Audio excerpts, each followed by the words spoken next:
तिसरा ball over the wicket. आणि यावेळेस बघा ॲक्रोबॅटिक आहे आणि ॲक्रोबॅटिक एफर्ट्स लावताना बॉल स्क्वेअर सीमारेषा पार. द चिन्मय पुन्हा एकदा चांगला फटका गेलाय तो लॉंग ऑफच्या दिशेमध्ये, थेट जाईल मैदानाच्या बाहेर. फलंदाजी त्याला माहित होतं पुढच्याकडे आपल्याकडे तो चेंडू येणार आहे, परंतु यावेळेला मात्र आपण जास्त वेळ वादळाला थांबवू शकत नाही आणि परिणाम स्वरूपी मात्र जातोय चेंडू. चांगल्या खेळाची अपेक्षा असते ती अपच्या पार. जर करा छेड आम्ही काढू परत पाहण्यासाठी त्याला प्रवृत्त करूया आणि तेच मात्र करतोय. आणि यावेळेला मात्र बॉलरच्या डोक्यावरून लॉंग ऑफ वरून खणखणीत षटकार ठोकलाय थेट मैदानाबाहेर. स्ट्रेट बॅटेड हा स्ट्रोक आहे. Stand and deliver towards long on boundary line.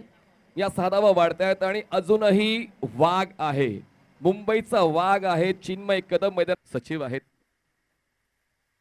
आणि अभ्यासू व्यक्तिमत्व असताना परिसराचा सर्वांगीण विकास होणारच आहे आणि तोच विकास सन्माननीय वरुण सरदेसाई रीच मध्ये होता, आउट ऑफ रीच केलंय. अनस्टॉपेबल बॅटिंग बाय बंद है दम चिन्मय कदम. षटकार. सुंदर फलंदाजीचं प्रदर्शन अजूनही हा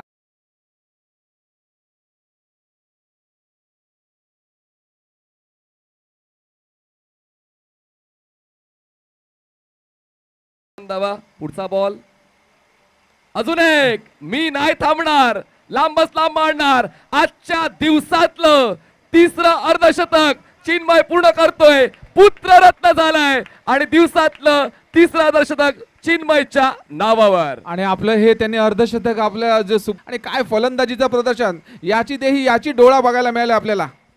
आता त्या सुपुत्राचं नाव आम्हाला कळलं तर थोडं बरं होईल. अजून बारसा नाही झाला म्हणजे बघा आता पाहायला मिळतंय का. रेंज मध्ये होता ball, out of range. Tremendous batting by Chinmay Kadam. षटकार. काय लांबलचक षटकार खेचल्या, अगदी स्टेडियमच्या बाहेर गेलाय. आपण रेंज याचा विचार करू शकत नाही, तेवढ्या मीटरचा मात्र तिथे षटकार ठोकलाय. कॅमेरामॅन फोकस करू. चिन्मय कदमचे पिताश्री आमच्या सोबत आहेत आणि ते सुद्धा आनंदी आहेत.